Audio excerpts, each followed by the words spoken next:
जब वस्तु मुख्य फोकस तथा वक्रता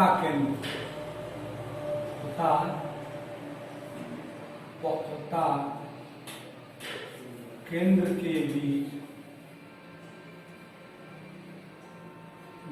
रखी हो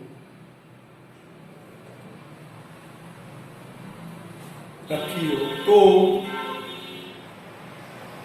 उस वस्तु से चलने वाली प्रकाश किरणें उस वस्तु से चलने वाली प्रकाश किरणें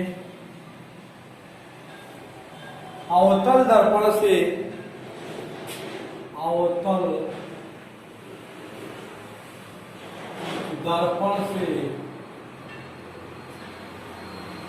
परावर्तन के पश्चात वक्रता केंद्र से दूर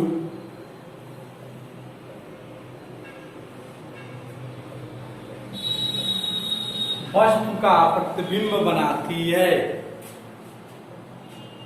वस्तु का प्रतिबिंब बनाती है। दर्पण द्वारा बनाया प्रतिबिंब, दर्पण द्वारा अवतल दर्पण द्वारा, अवतल दर्पण द्वारा बना यह प्रतिबिंब वस्तु से बड़ा वस्तु से बड़ा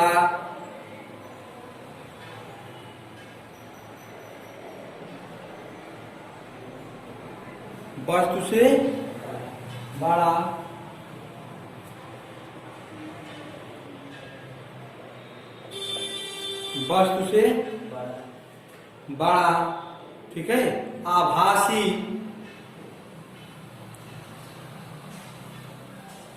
वास्तविक, बड़ा वास्तविक तथा उल्टा प्रतिबिंब बनाता है या बनता है, बनाता है। वस्तु से बड़ा वास्तविक तथा उल्टा प्रतिबिंब बनाता है या बनाती है।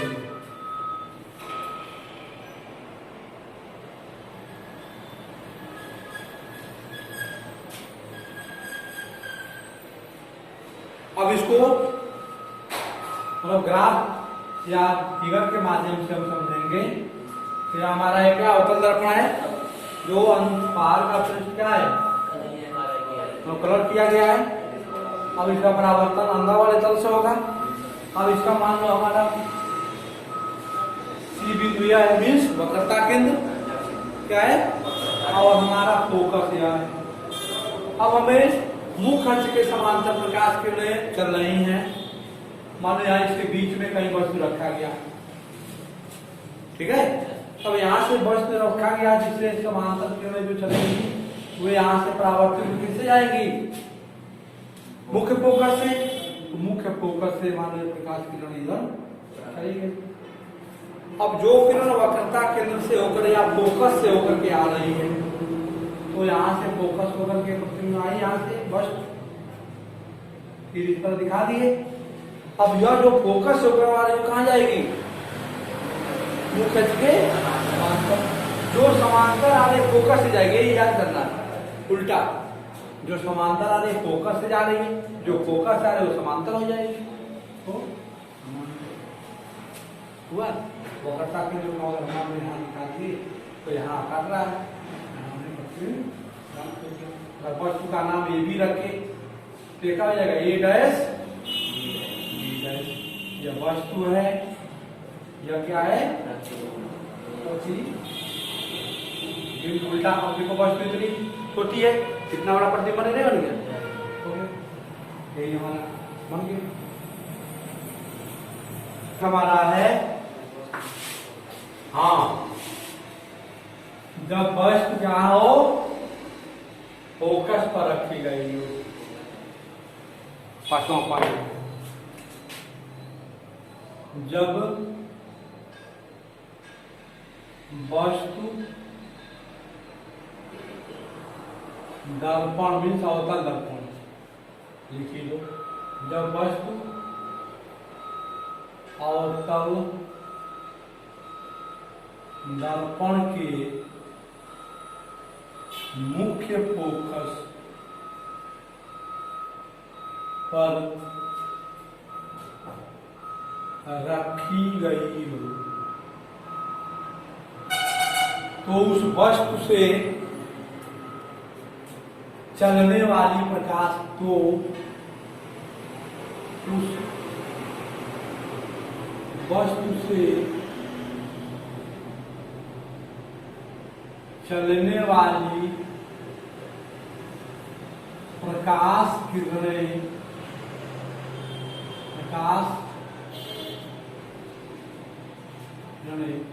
दर्पण से परावर्तित होने के पश्चात प्रकाश किरणें दर्पण से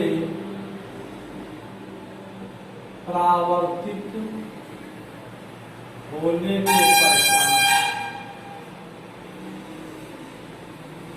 एक दूसरे के समांतर तो पश्चात एक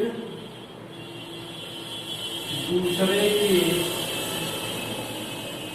समांतर किरणें हो जाती हैं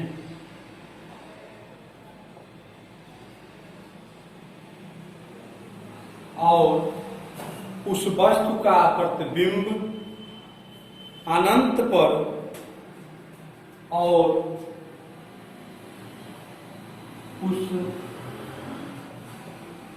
वस्तु का प्रतिबिंब अनंत पर बनने लगता है।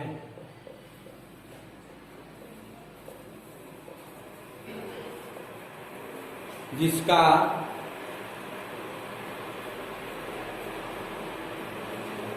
डायग्राम मीन्स ग्राफ या चित्र निम्न है।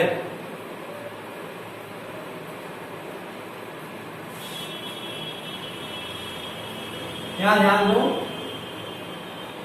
यह हमारा अवतल दर्पण ले लिए और हमारा ये क्या है मुख्य अक्ष है।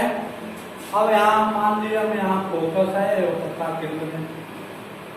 अब यहाँ फोकस पर कोई वस्तु रख दिए तो यहाँ से समांतर जो किरणें जाएंगी किससे होकर जाएंगी फोकस से तो निकल गई और जो किरण वक्रता केंद्र से होकर जा रही मान लो हमारा बड़ा है, ठीक है। क्या होगा वक्रता केंद्र सी, तो वक्रता केंद्र से जो प्रकाश किरण जाएगी क्या जाएगी मतलब यह तो गई यहाँ और वहां से परावर्तित होकर के पुनः वापस यहाँ। अब यह अनंत पर बनेगी, क्या बनेगी अनंत पर। तो फोकस पर है तो अनंत पर बन रहा है और अनंत पर जब बचते तो फोकस पर बनेगा उल्टा। फोकस का हमेशा उल्टा है समझना, यह अनंत की ओर जाएगा, ठीक है। वस्तु हमारा क्या है ये भी है,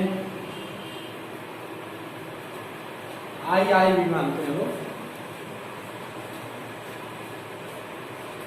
अवतल दर्पण दिखा दो,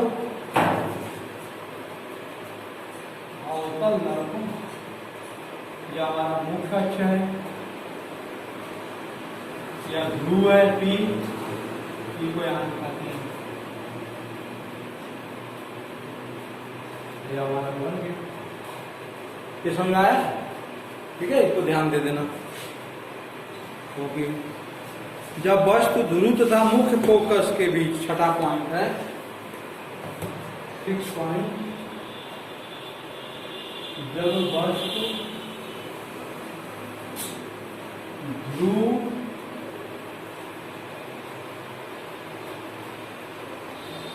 तथा मुख्य फोकस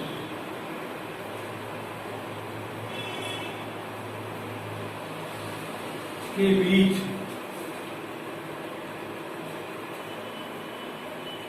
रखी हो तो उससे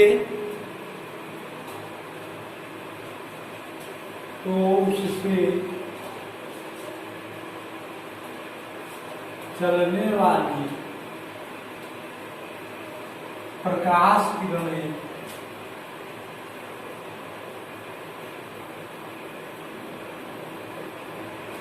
दर्पण से परावर्तित अवतल दर्पण से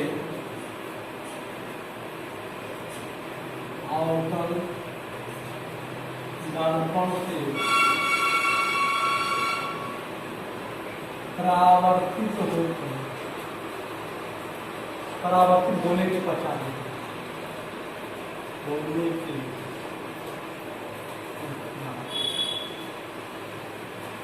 ये किरणें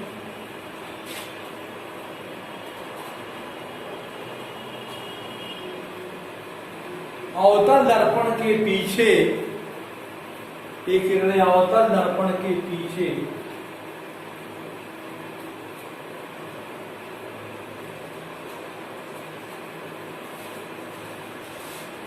मिलती हुई प्रतीत होती हैं। मिलती हुई प्रतीत होती हैं। अतः जिस बिंदु पर ये किरणें मिलती हैं, अतः जिस बिंदु पर ये किरणें मिलती हैं, वहां वस्तु का, उस बिंदु पर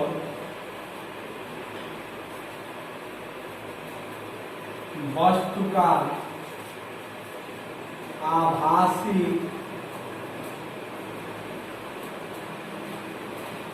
सीधा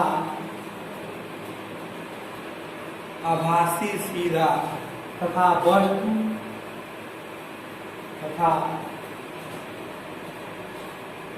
वस्तु से बड़ा प्रतिबिंब बनाती हैं, जिसका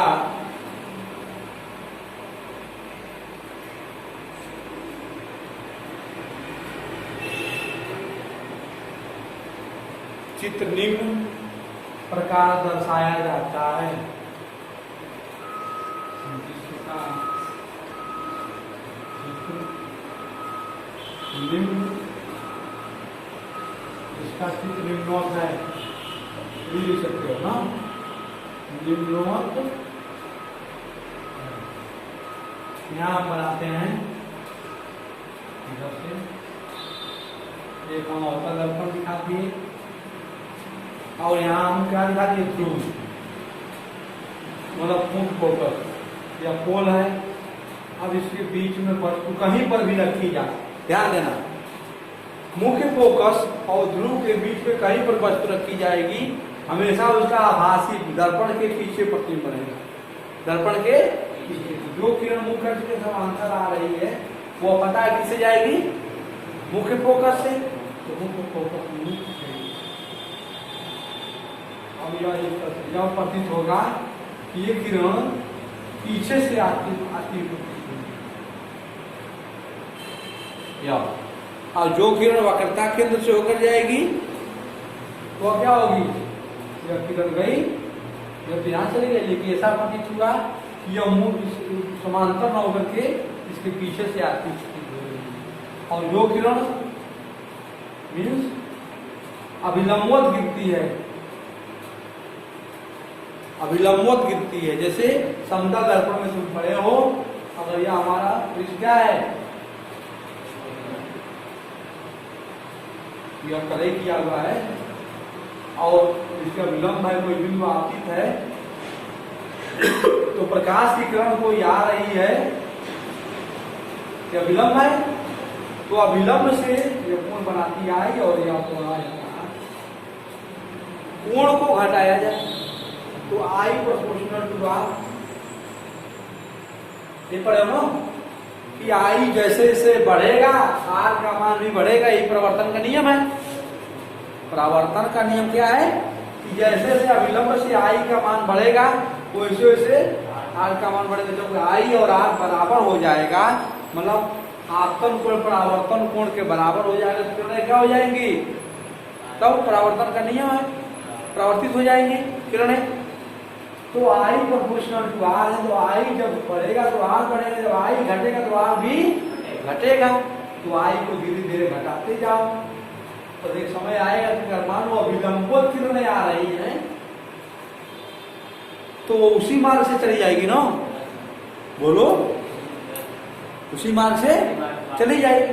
तो तुम जानते हो कि अगर वक्रता केंद्र है तो वक्रता केंद्र जो हमारा है और इस तरह से दिखा दिए, ध्यान दें।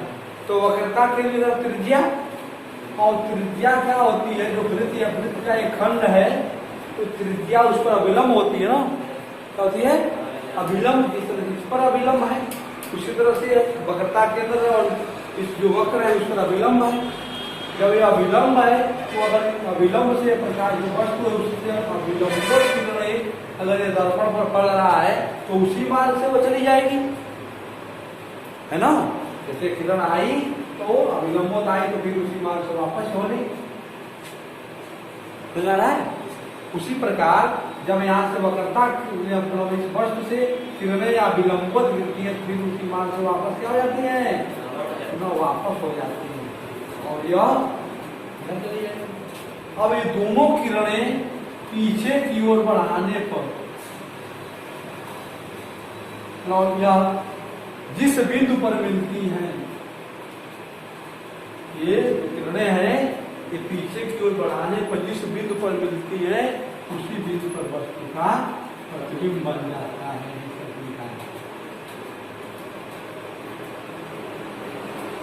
यह क्या हो गया, ए बी अगर वस्तु है तो ए डैश ई डैश, अगर ध्यान दो अवतल दर्पण है, अगर वैसा फोकस से उधर वस्तु रखे थे तो वास्तविक प्रतिबिंब बन रहा था, और जब फोकस और ध्रुव के बीच में रखे तो वास्तविक प्रतिबिंब बन गई। यही चीज है, ध्यान दे दो। तो अवतल दर्पण जब रहेगा तो वस्तु मतलब ध्रुव है, तो ध्रुव से या इसके बीच की दूरी, जब तीन परिपाटी पढ़ाएंगे तो हम पढ़ाएंगे उस चीज को कि ध्रुव और वस्तु के बीच की दूरी को यू मतलब से प्रदर्शित करते हैं। तो यू नेगेटिव हो गया, यू नेगेटिव हो गया क्योंकि जीरो से माइनस इधर आपतित किरण की विपरीत दिशा में नापी गई दुनिया ऋणात्मक होती है, मीन्स प्रकाश किरण इधर से आ रही है ना, और दूरी हम क्या मूल बिंदु से इधर नाप रहे हैं। जब प्रकाश किरण इधर आ रहे हैं हम दूरी इधर नाप रहे हैं तो जीरो से इधर लाइन का नेगेटिव जाएगा ना, पिछले कहा गया है, इस चीज का ध्यान रखना कि आपतित किरण की विपरीत दिशा में नापी गई दूरियां ऋणात्मक होती है। इस दिशा में प्रकाश आ रहा है, इसके विपरीत हम दूरी नाप रहे हैं, जिस दिशा से आ रहा है उसके विपरीत तो नेगेटिव होगी। यू मतलब यू का मान नेगेटिव। अब यहाँ ध्यान दो, यहाँ से और यहाँ तक तो फोकस दूरी है, क्या है, फोकस दूरी है, तो यस क्वालिटी और अवतल दर्पण है तो नेगेटिव होगा, नेगेटिव हुआ। यू हमारा क्या हो गया, नेगेटिव, मतलब नेगेटिव है, जब भी नेगेटिव। लेकिन अगर आभासी प्रतिबिंब पीछे की ओर बना आभास हो रहा है तो यह क्या हो जाएगा, मूल बिंदु से इधर है ना यह दूरी, तो क्या हो जाएगा, ठीक है। तो v का मान, ठीक है। तो आवर्धन पढ़े हो, यम बराबर प्रतिबिंब की लंबाई बटे वस्तु की लंबाई, या minus u by v, v by u, है ना। तो वहां भी क्या हो जाएगा, या धनात्मक और ऋणात्मक क्वालिटी ऋणात्मक आ जाएगा। ठीक है, तो दिक्कत नहीं ना। चलो बना लो फिगर।